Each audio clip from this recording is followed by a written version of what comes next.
Do you ever find yourself in maybe too much of a chatty working relationship with some of your clients? Great question. No, I do not. And all my clients are following on Instagram, on social media. They're gonna see any of these clips, podcasts, or however you're gonna put it out. They will not the hit. And yes, I like a chat. Also, like them to work.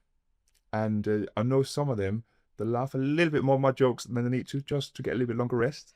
And some of them want a water break a little bit fewer times than they actually need, just because they want that little bit more time to take a longer break.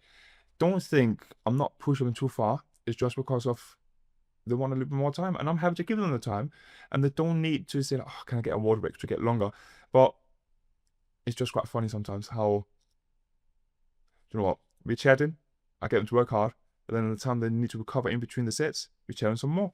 And it's not just chat. I'm so excited to hear what they're up to, what they're doing. I've learned so much about stuff I never really know anything about. Remember, I'm a foreign dude from Denmark. Language is still great, but the words I'm not sure about. There are theatres, cultural things, history, um, a lot of these different things I literally learn from my clients, and even more. Sometimes we speak about training, and this are some interesting questions, and which also keep me on my toes. And how do I explain the different things we're going through and why we're doing what we're doing? But I'm not. I'm chatty, but I'm not too chatty. Too chatty. I've actually, I do remember, I've got an example of that, of you, is it Rax?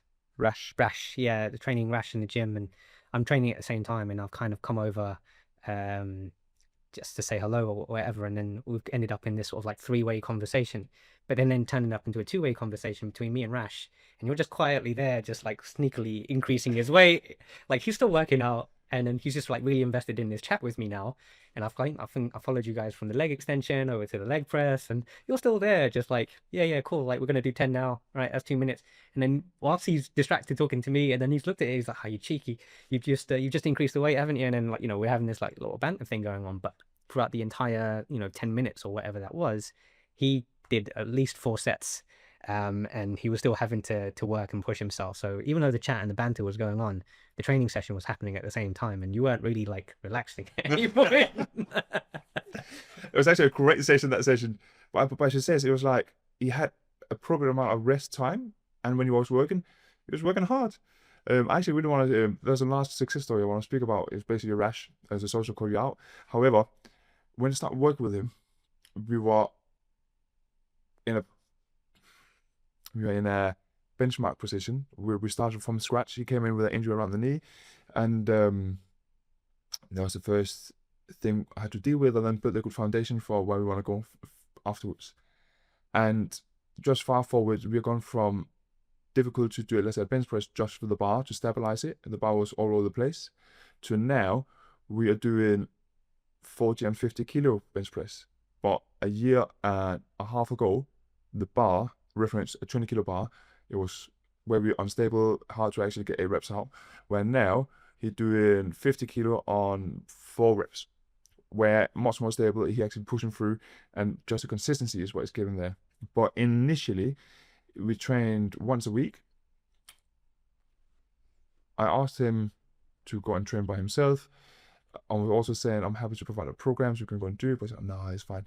But what often happened was you only train with me once a week, and a week we kind of started always just maintaining. And what then happened was I was like, all right, when you're home, what do you like? Can you do any training at home? Like, well, you have a Peloton. Sweet. All right. So once a week, go on your bike. Don't need to cycle fast. Just look at the telly on the TV. Watch the series while you're cycling. And suddenly became more active, but you're still just one session with me and one on the bike at home. But now he playing paddle once or twice a week. He trained one with me, and then a program for him once a week in a gym and once a week at home. But suddenly he's gone from, call it 6 months where he only trains once a week, to once a week plus a cycle. And now he literally an active person. His whole, it's not a lifestyle change. It's just slowly changing how he uses time, how he structures his week. And like we made some on Thursday. We made some heel elevated squats, and when we started working, he had his knee obviously had an injury with a meniscus, so he's trying to build up the strength without getting into full range of motion, but still build the strength around the knee. But now I got him to do heli squats initially with a 16 kilo dumbbell. That turns out to be a 22 kilo dumbbell and now a 26. But the way he was stabilizing himself, how he was in a good position, I was like, this is the first time you do this movement. You surely showed me you have the strength to go up in the weights.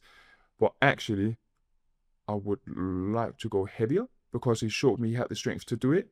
And just the way he picked up the dumbbell, put it down, the way he positioned himself and stabilized himself, I was like, Rash, you've come so far, and I'm so proud. Mm. And it's funny because before, I would have any success story, and when I was thinking of, yeah, we're going to speak about the First Lady, and now when I actually thought, well, when you start speaking, I was like, wait a minute, and I'm trying to think about my week, and actually, I think that's one of the reasons why I'm so happy for what I'm doing is I'm with good people. They give me so much energy and the progression. But literally, like almost every person I'm with is literally a success story in their own way. 100%. It's just this week, I'm like, I can look back, I'm like, I'm literally so happy and proud for so many people. And because I'm never really sitting down and which I should do, but just came into my mind, like I'm like, they're actually sick. I actually have another small success story, but it's not within the sessions. But basically, I have this one girl I work with also for roughly a year and a half. And we train once a week. She used to come to a lot of my classes. But now when obviously I left the gym we worked at together to go do my own personal training business. And now she stopped coming to my classes, stopped actually going to classes. However, she went away on a holiday, she went to work abroad. And at that time, she was away for 3 to 4 weeks. I set her up on a program on the Trainer Rise. And you are 3 different programs. And every week, it'll still do the same movements, but the weights or the reps or the sets will change to slowly become stronger throughout this period of time. When she came back, she was like, I really liked it. And I could see I actually got stronger. Even there's a lot of the same stuff, I got stronger. So yeah, it's amazing, isn't it? It's basically what we do when we train. But what is amazing was she wanted to be a better runner because she wanna do some runs. She have a half marathon coming up soon here in September. But recently now, when I can see her actually diary, because she linked her diary, so she linked her running app to Trainer Advice as well, so I can actually see what she do week in and week out. And earlier this week, I texted her, I said, you are so consistent and you should be as proud of you as I'm proud of you because you're so consistent and you are changing your strength and endurance and everything. But just to see someone going from being, okay, I want a personal trainer to help me to get stronger, and then I could do a bit of Pilates, I could do a few classes, everything a little bit random, not sure what I'm doing, to actually now, she's just consistent in what she's doing. And sometimes we have a conversation about, oh, she don't feel as strong today, or I really want to follow the program. But when I'm like, but you're the one knowing your body. If your body tells you you're gonna rest, listen to it, because that will give you much more benefit for tomorrow or the day after. And obviously she's just saying, oh yeah, but I want to train, I'm gonna get better, I want to get stronger, which all of us actually falling into this trap. But our body are giving us signals to what is best for it. And if you listen to it, we get a much better outcome. But when I look from where she was before to now, she have a structured program. She with me. She also have a running coach in terms of programming how far she'll be running week in and week out towards her half marathon. It's just so nice to see how happy she is for the consistency. Yes, she is like, oh yeah, but I really want to change my body composition. But I know because me and my partner go for too many beers, or sometimes with the diet is a bit up and down. But now for a period of time, she have changed that. And so, but nothing really happened when she got on the body scanner. But like, I'm keep saying, if you're trying to change your focus from what the scanner is saying, because right now you change your habits, if you just keep being consistent with your habits, then keep looking into what you're consuming, you're going to get where you want to be. But basically, it's what you do day in and day out consistent, they're going to get there. I'm just super happy for all my clients at the moment. No, it sounds again, the key things there that I'm really hearing is great communication. Yeah. For you to have all those chats, for you to get all that information. There's just so much communication happening, and it's really having a huge impact on your ability to support these individuals. Obviously, massive credit to them as well, right? Because they're fully engaging in their process, and they're like pushing themselves forward, and they're really leaning into getting your support. And that's, I think, a big thing with when somebody hires a trainer or a coach or whatever, is that they actually go out of their way to lean into that support, and not just kind of be like, okay, I've paid money now, and now I'm just going to sit here See what's happening. and see. And and like, if nothing happens, nothing happens. And it's like, it's very much maybe not made very clear as to what hiring somebody is supposed to be about. We're here to support and collaborate. We're not actually here to pick you up and put you on our shoulders and march you down. Because, and we would if we could, but it just doesn't work that way. It's not our bodies moving that makes the change. It's your body moving that makes the change. And so and I'm sure you'll kind of share with me on this, is that as a trainer, you always really appreciate the people that put in that effort for themselves, because they're the ones you're going to really be able to help. And then the people that aren't putting in as much effort for themselves, again, it's just like, I'm going to try and match your effort so that you're getting something. But yeah, like, you're looking at them and you could be more, and you could have more. The only time I kind of give somebody a pass on that is when they're quite content with what they have. So it's like, cool, you're happy, right? Great, then I'm happy. Yeah, exactly. Yeah, I get that. But if you're coming in and there's this sort of regular frustration about where you're at, and then we've not been doing the things outside of the sessions that can help contribute towards those things, it's like, okay, well, this is a bit more challenging now. And then I appreciate that the venting is part of how they continue with their process. It took me a long time to realize this, that it was okay for them to come in, and it was okay for them to be frustrated.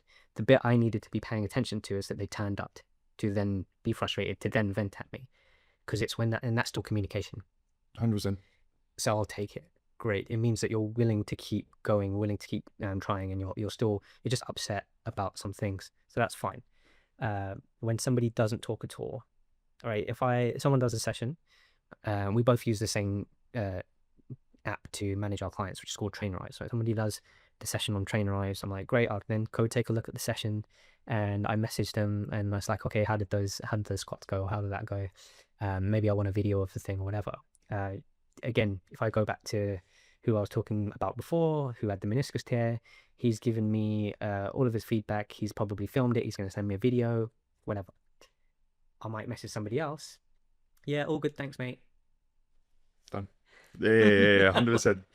Okay, and then I might ask some more questions, but again, you might get the same sort of general flat answers. And then when you see them in person, again, they don't seem to be that much more engaged either. So you're kind of like, all right, there's only so much, we're really like delving into the process here. It's actually just says, like, we're matching. Yeah, we might be the leader of what we're doing, and okay, you're paying me for the service. Okay, this is where I want us to go, to lead and where what you want.